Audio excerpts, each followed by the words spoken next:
Moses prayed to God, God, send a successor that the people may not be like sheep without a shepherd. Jesus, the greater Moses, sees the people and says, they're like sheep without a shepherd.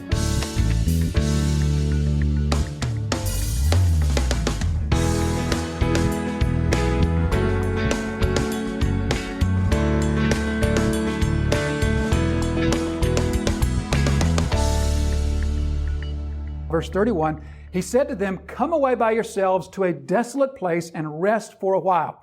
So that's a command that he gives to them. It's in the imperative, come away. He's giving them a command, a directive for them to do. But notice, in the authority of his command, coupled together, wedded together with his authoritative command, is an equal concern and an equal care for the disciples. He commands them, and his command is for their good, which should come as absolutely no surprise to us because every command of the Lord is precisely the same. Every command of the Lord is the authoritative command of God that's coupled together perfectly with His desire for our best, specifically our eternal best. So He gives them this authoritative command, come away by yourselves to a desolate place and rest for a while. So here we begin to see what I'll point out is the first motif. And that's the motif of God's provision, of God's desire to provide both food and rest in a desert place. And if you think for just a few moments, we won't trace this through the Old Testament because we don't need to. You can, for yourselves, you can recollect so many stories and instances in which there is an occasion in the desert, in the wilderness, and God's people are seeking either rest or food or both. And then God either provides that or for some reason refrains from providing that or doesn't provide that. So many instances that occurs throughout the stories of our scriptures. We can think, of course, the main one of the Hebrew children in their time in the wilderness as God commands Pharaoh, let my people go. And then we go through the plagues and we cross the Red Sea and everything. And then we get to the desert. And coming to the desert, Moses says, how am I going to feed these people? And then, of course, there comes the manna, there comes the quail, there comes the water from the rock. And so that's probably the biggest, the grandest story of God's desire to provide rest and food for His people in the wilderness. But we see so many minor stories that carry the same theme. The story of Elijah, if you remember the story of Elijah after the incident on Mount Carmel, when he flees and he's in the same desert, and there God provides for him food and rest, only He does it directly from the hand of the second person of the Trinity, the second person of the Godhead. We see the same theme in the lives of Abraham, as Abraham is commanded to leave the land of Ur and go to this land of promise, but all he ever really dwells in is this desert place, in which God desires to be his provider, but then there comes the famine. And in Abraham's sin, he fails to trust God and he flees to Egypt. We see it in the story of Ruth as Naomi flees the land of bread, Bethlehem, and goes to the land of the Moabites to flee from the famine. And so many others. There's at least half a dozen other storylines in our Old Testament in which the theme of the story is the theme of God's people in the wilderness. God sends them into the wilderness or calls them into the wilderness. And in that wilderness experience, there is this desire for God to provide food for them and for God to provide rest for them. Sometimes the food and rest are provided. Sometimes due to the sinfulness or the hard-heartedness of the people, it is not provided. But we see this many instances. For example, Psalm 95, He is our God and we are the people of His pasture. Today, if you hear His voice, do not harden your hearts as in Meribah when your fathers put me to the test and put me to the proof, though they had seen my work. They are a people who go astray in the heart, and they have known my ways. Therefore I swore in my wrath, they shall not enter my rest. Now the writer to the Hebrews picks up on that, and he takes over a chapter from chapter 3 through halfway through chapter 4 to draw out that theme of God's people failed to trust Him in the wilderness, and so therefore they did not enter the rest. And so you are to not be like that. You are to trust where they fail to trust. Isaiah 63, like livestock that go down into the valley, the Spirit of the Lord gave them rest. So you led your people to make for yourself a glorious name. Or Jeremiah 31 and verse 2. Therefore, says the Lord, the people who survived the sword and found grace in the wilderness when Israel sought for rest. And we could go on and on. The Lord wants to be seen as the provider of food and rest, particularly in the desert. So we're going to begin making some connections there, the wilderness, the desolate place, and God's desire to be the rest provider and the food provider in that. But we know, of course, that Jesus is our ultimate rest. Jesus is the rest which all of this is pointing to. He says to the disciples, come with me to take your rest. And so they go with Jesus, and ironically, they're going not with Jesus, but they're going with their ultimate rest. So we know how the Scriptures point us to Jesus as our ultimate rest, our ultimate spiritual rest, because in Jesus we rest from our efforts to find God's favor on our own, to please God through our own law keeping or our own good deed doing. And so we put down those tools, that labor, to rest in Jesus' work of pleasing God on our behalf by means of His sacrifice, and we rest in Him. That's how He is our Sabbath rest. But He commands them here to go away by yourselves to a desolate place and rest for a while. So in this is built in tremendous theological meaning, but also is built into this tremendous, I believe, practical help as well. And the practical help comes to us from the one who told us earlier in chapter 3 that He Himself is the Lord of the Sabbath. And the practical help is this, is that God understands that we, as weak jars of clay, require rest, and He commands us to rest.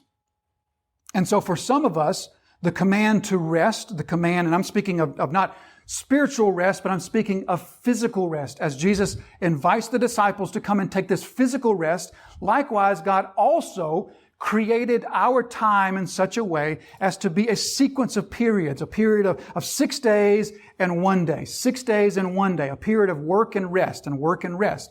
And so His command is to us, you are humans, you are frail, you are under the consequence of sin, and so therefore you need to rest. So for some of us, this is an easy thing. For others of us, it's not so easy of a thing, is it? Because God has wired us differently. And for some of us, God has wired us in such a way that God says, take a rest. You ain't got to tell me twice.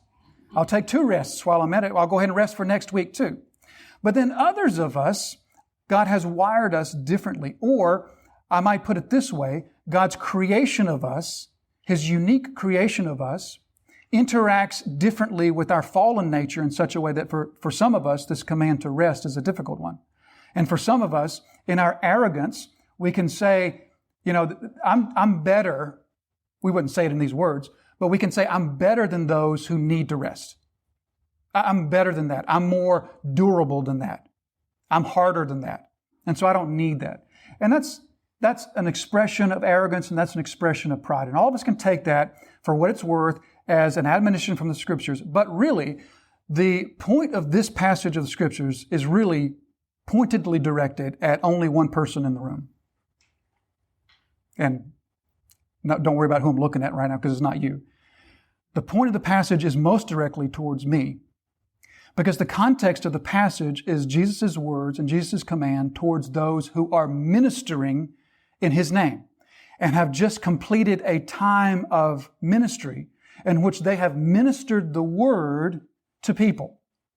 And Jesus' command to them is to, specifically, He says, not just go and rest. He says, come away, meaning to leave the context of that ministry and go to a place that's away from that context of ministry with me and rest. Now, I know that the word with me is not there in the text, but Jesus' command is come. It's not go. If you're telling somebody to go, then you're telling them to go without you. If you're telling them to come, then the necessary implication is come along with me. And so the most direct application of the passage is for those who minister the word on a regular basis, and God's command to us is, on a regular basis, come away with me for a time of rest. I probably need to hear that more than anyone else in the room, but I was gracious enough to let you listen, Lynn, as God was preaching to me right there. So come away by yourselves to a desolate place and rest a while, for many were coming and going, and they had no leisure even to eat. So the situational context here is the situational context that began all the way back in chapter 1 from that day of healing. Remember that day of healing that went all day on the Sabbath and into the night, and then through most of the night, that massive day of healing. From that moment, we have noticed over and over how Jesus' life has just been this constant being flocked by people. And so this constant people around and constant pressing upon them. And so these disciples have been experiencing that since the day of healing back in chapter 1, but they've now experienced this on a different level because they've now experienced it without Jesus there receiving and absorbing the brunt of the busyness, of the demand upon them, of the requirement for them to teach and to explain, and the requirements that are placed upon them. They have experienced this on their own. So the context of this is Jesus, as Mark says, that they have had not even the leisure to eat. Now, if you notice, that's the second time that we've been told that the disciples specifically did not have time to eat. Remember back in chapter 3? In chapter 3, it was in another one of those sandwich stories, the sandwich story with the Pharisees coming because they came up from Jerusalem because they were so irritated at Jesus.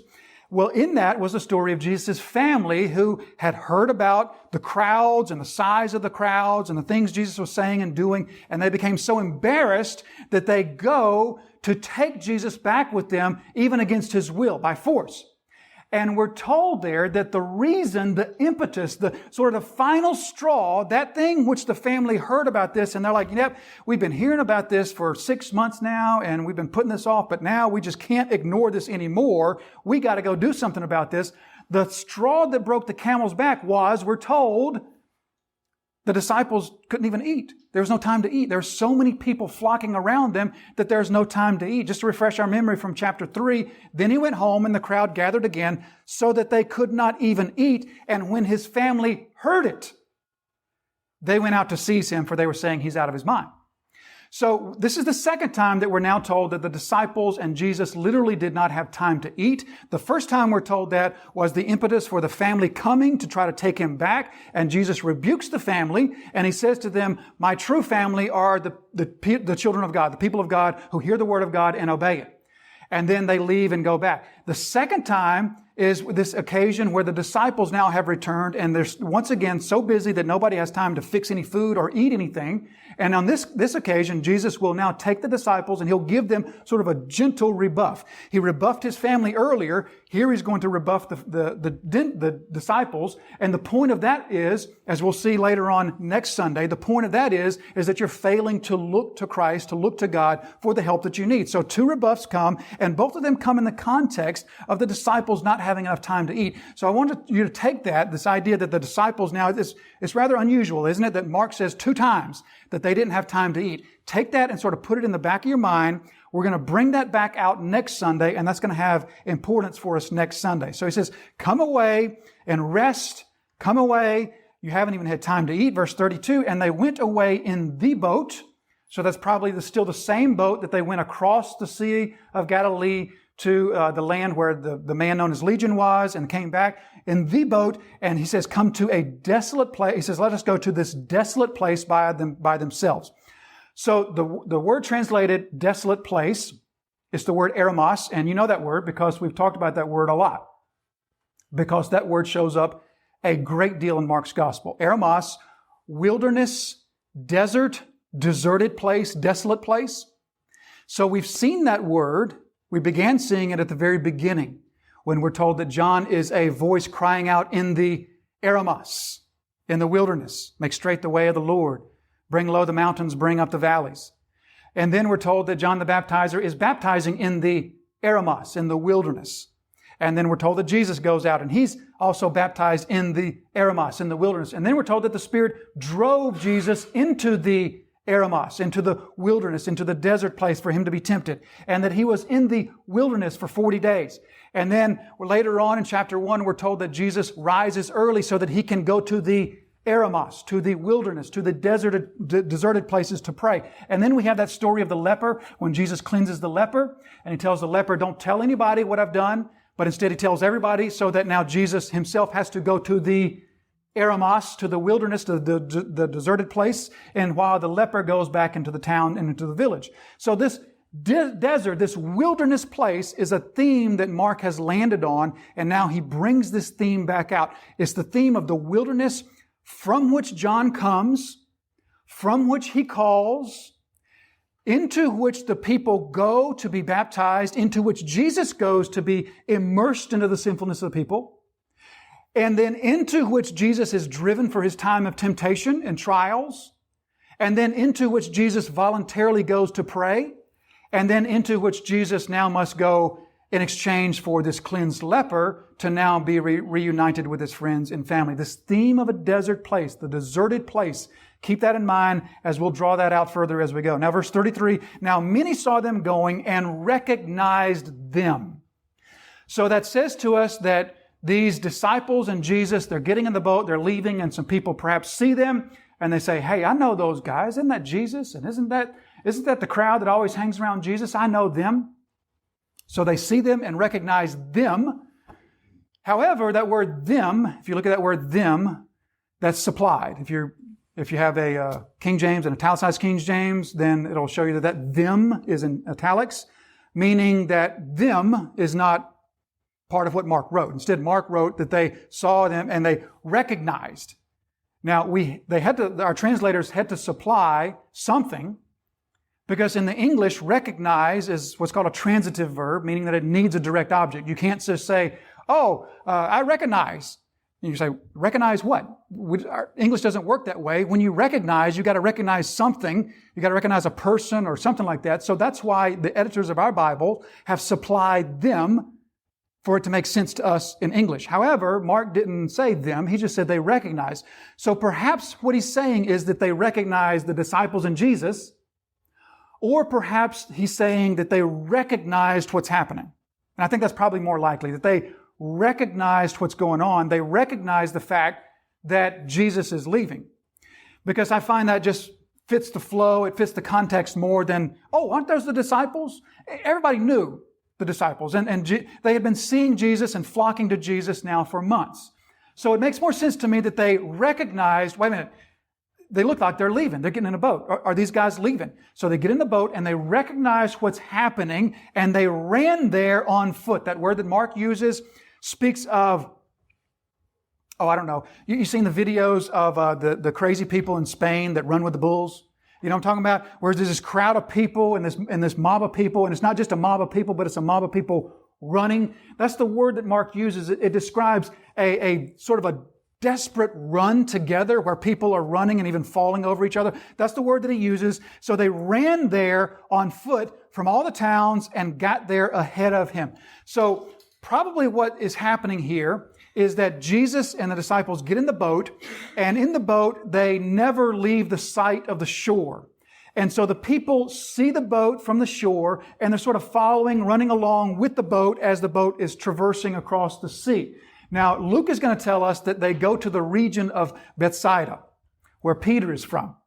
If that's where they indeed go, which is what Luke says, then that would be a journey over water of about 4 miles and a journey over land of about 8 miles. So they traverse this 8 mile or so while they're kind of watching the boat, where the boat's going. Maybe they're sort of figuring out, looks like he's going to Bethsaida. So they're following along the land and that sort of thing, keeping sight of the boat as they go. Now, later on in the story, we're going to get some idea, as we've been talking all along, about the sizes of the crowd and the number of the people, the sheer volume of people that are flocking around Jesus. But yet, to this date, we've not been given a number to kind of go with. But in the story, we're going to be given a number, and we know that number is, of course, 5,000 men. Now, we don't take that to mean that there were 5,000 men, plus women and children, following along the edge of the shore. The 5,000 number doesn't come until later, after Jesus has been teaching. So while Jesus is teaching later, the crowd's going to get bigger. They're going to hear, Jesus is teaching again. Let's go. And their friends are going to hear, they're going to pass word, and the crowd's going to grow while Jesus is teaching. So there's not 10,000 people walking along the shoreline. There's a lot of people, there's a crowd, and they're following him, and they got there ahead of him, which says something about their speed. I mean, they cover 8 miles faster than Jesus can cover 4 miles on boat. So verse 34, and when he went ashore, he saw a great crowd. Just imagine for a moment what you and I would have reacted with if we were a disciple. So exhausted and so tired, we haven't even had time to fix a meal. And, there's no 7-Elevens in the ancient world. You can't stop by and grab something on the run. There's nobody to cook. We hadn't had time to cook any food. We hadn't had time to go buy any food, market or nothing. We're hungry. We're tired. We're exhausted. Jesus said, let's go rest a while. You make this journey and you're about to have this much needed rest, and there's a crowd when you get out of the boat. All of us would have been so disappointed as to probably have voiced our disappointment. And maybe the disciples did. But notice Jesus never will. Notice that Jesus will never give one hint of disappointment in the story. That will come back to us next week as well. So he gets ashore. He went ashore. He sees this great crowd. The crowd is here to welcome him. There's another motif right there, the theme of welcoming Jesus, of welcoming him here. That's a theme that began at his birth when he was welcomed by the shepherds, welcomed by the angels, welcomed by the magi. And it continues, of course, and it will be repeated on his triumphal entry when Jesus is welcomed into the city. And then, of course, that is foreshadowing for us and pointing for us the great welcoming of Jesus when Jesus returns for his people. So he comes ashore, he's welcomed ashore by this, what Mark says, great crowd, a mega crowd, literally, and he had compassion on them because they were like sheep without a shepherd. Now, sheep without a shepherd would have been to the Jew one of the most lamentable and tragic situations that they could imagine. Because the Jew, they lived in a culture different from our culture in the sense that there was an attachment to not just their flocks, but specifically to their sheep. We don't have an attachment to sheep in our culture. We might have a little bit of attachment to cows. We like the meat of cows a whole lot more. Hamburger. Everybody like hamburgers, steaks and everything. So our culture kind of has this thing with cows, and we see them, the Chick-fil-A cow. We see little cute little pictures of cows everywhere and sort of thing. We sort of have an affinity. If you take that and maybe multiply it by 15 or 20, that would describe the Jewish culture and their affinity for the sheep. It was a central part of their culture. It was a staple of their economy. It was an absolute staple in their diet. And so the sheep to the Jew was something, just think of just how often God draws from that metaphor of the sheep and how important that was for God and His Word, and how important it was for the readers of God's Word, and how they connected as God describes sheep, and He describes us as sheep, and you are the sheep of my pasture, and He is the shepherd. So there's this affinity to the sheep. Now the sheep, as we all know, is the greatest example of why Darwinian evolution cannot possibly be true. Because the sheep is the absolute dumbest, stupidest animal in creation. And if you don't even have to have been around sheep, you've read about them, I'm sure, or you've heard some preacher talk about them, just how they absolutely cannot survive without the shepherd. They are an animal that is incapable of surviving on their own. They can't find water on their own. They can't find food on their own. They will literally, if they're grazing on some area of grass, they'll graze it till it's nothing and then die, or they'll graze right off the edge of a cliff, or they'll fall and roll down the cliff and can't get up. It's almost humorous how dumb an animal the sheep is, because they literally cannot live without the shepherd. And so I think God has created this and made this animal in such a way as the perfect illustration for who we are, because we are the sheep, right? But to the Jew, the idea of a sheep without a shepherd would have been like this heartbreaking thing, because it meant absolute disaster for the sheep. They cannot survive. They will be eaten by a predator in quick fashion. And until the time that they are until the time that they are eaten by a predator, they won't be able to find water. They won't be able to protect themselves. They won't be able to even find shelter from the weather. They can do nothing. And so the idea of a shepherdless sheep to the Jew would have been just a heartbreaking scenario. And this is how the people are described. They are like sheep without a shepherd. Now, if we were living in Jesus' time and his culture, then that would have rang a bell for us, because that would have taken us back to Moses in Numbers chapter 27. In Numbers chapter 27, if we were Jews in Jesus' day, we would have recalled the story of when Moses was asking God for a successor for the people, for a successor to take his place. And he prays to the Lord, saying, "Let the Lord, the God of the spirits of all flesh, appoint a man over the congregation who shall go out before them and come in before them, who shall lead them out and bring them in, that the congregation of the Lord may not be as sheep that have no shepherd." And so that's the imagery, the analogy that Jesus is drawing on, the connection that he makes now with Moses. And we're going to begin to see this theme, this motif again, of Jesus as the greater Moses.